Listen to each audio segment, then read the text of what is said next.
പിതാവിൻ്റെയും പുത്രൻ്റെയും പരിശുദ്ധാത്മാവിൻ്റെയും നാമത്തിൽ ആമേൻ. ഈശോ മിശിഹായ്ക്ക് സ്തുതിയായിരിക്കട്ടെ. സ്നേഹമുള്ളവരെ, ഇന്ന് നമുക്ക് ജ്ഞാനത്തിൻ്റെ പുസ്തകം 3-ാം അധ്യായമാണ് പ്രാർത്ഥനാപൂർവം ശ്രവിക്കേണ്ടത്. വചനം ശ്രവിക്കുമ്പോൾ കർത്താവിൻ്റെ ആത്മാവിൻ്റെ ശക്തി നമുക്ക് ലഭിക്കും. നമ്മുടെ ജീവിതത്തിൽ നിരവധിയായ അനുഗ്രഹങ്ങൾ അതുമൂലം നേടിയെടുക്കാം.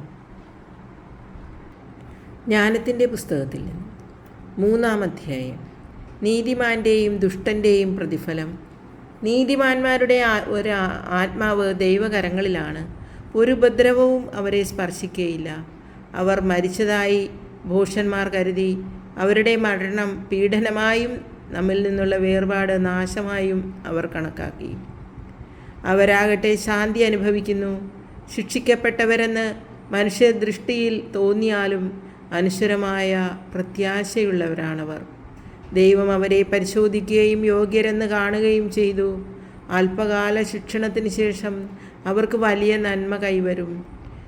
ഉലയിൽ സ്വർണമെന്ന പോലെ അവിടുന്ന് അവരെ ശോധന ചെയ്ത് ദഹനബലിയായി സ്വീകരിച്ചു. അവിടുത്തെ സന്ദർശനത്തിൽ അവർ പ്രശോഭിക്കും. വൈക്കോലിൽ തീപ്പൊരി എന്ന പോലെ അവർ കത്തിപ്പടരും. അവർ ജനതകളെ ഭരിക്കും, രാജ്യങ്ങളുടെ മേൽ ആധിപത്യം സ്ഥാപിക്കും. കർത്താവ് അവരെ എന്നേക്കും ഭരിക്കും. അവിടുത്തെ ആശ്രയിക്കുന്നവർ സത്യം ഗ്രഹിക്കും. വിശ്വസ്തർ അവിടുത്തെ സ്നേഹത്തിൽ വസിക്കും. അവിടുത്തെ തിരഞ്ഞെടുക്കപ്പെട്ടവരുടെ മേൽ അവിടുന്ന് കരുണയും അനുഗ്രഹവും വർഷിക്കും. വിശുദ്ധരെ അവിടുന്ന് പരിപാലിക്കുന്നു. നീതിമാനെ അവഗണിക്കുകയും കർത്താവിനെ ധിക്കരിക്കുകയും ചെയ്തതിനാൽ അധർമ്മിക്ക് അവൻ്റെ ചിന്തയ്ക്കൊത്ത് ശിക്ഷ ലഭിക്കും. ജ്ഞാനവും പ്രബോധനവും പുച്ഛിച്ചു തള്ളുന്നവൻ്റെ നില ശോചനീയമാണ്. അവരുടെ പ്രത്യാശ വ്യർത്ഥവും പ്രയത്നം നിഷ്ഫലവുമാണ്. അവർ ഉണ്ടാക്കുന്നത് നിരുപയോഗവുമാണ്. അവരുടെ ഭാര്യമാർ ബുദ്ധിശൂന്യകളും മക്കൾ ദുർമാർഗികളുമാണ്. അവരുടെ സന്തതികൾ ശാപഗ്രസ്തരാണ്.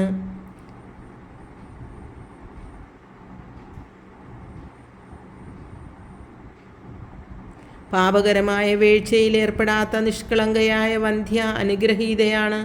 ദൈവം ആത്മാക്കളെ ശോധന ചെയ്യുമ്പോൾ അവർക്ക് പ്രതിഫലം ലഭിക്കും. നിയമവിരുദ്ധമായ പ്രവൃത്തിയിൽ ഏർപ്പെടാത്ത ഷണ്ഡനും അനുഗ്രഹീതനാണ്. നിയമവിരുദ്ധമായ പ്രവൃത്തിയിൽ ഏർപ്പെടുകയോ കർത്താവിനെതിരെ അകൃത്യങ്ങൾ ആലോചിക്കുകയോ ചെയ്യാത്ത ഷണ്ഡനും അനുഗ്രഹീതനാണ്.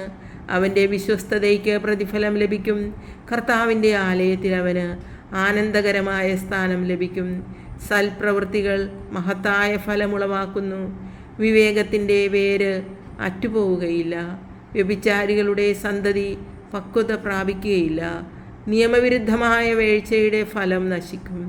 ദീർഘകാലം ജീവിച്ചാലും അവരെ ആരും പരിഗണിക്കുകയില്ല. അവരുടെ വാർദ്ധക്യവും അവമാനം നിറഞ്ഞതായിരിക്കും. യൗവനത്തിൽ മരിച്ചാലും അവർക്ക് ആശയ്ക്ക് വഴിയില്ല. വിധി ദിവസത്തിൽ അവർക്ക് ആശ്വാസം ലഭിക്കുകയില്ല. അധർമ്മികളുടെ തലമുറയ്ക്ക് ഭീകരമായ നാശം സംഭവിക്കും. കർത്താവിൻ്റെ വചനം. ദൈവത്തിന് നന്ദി.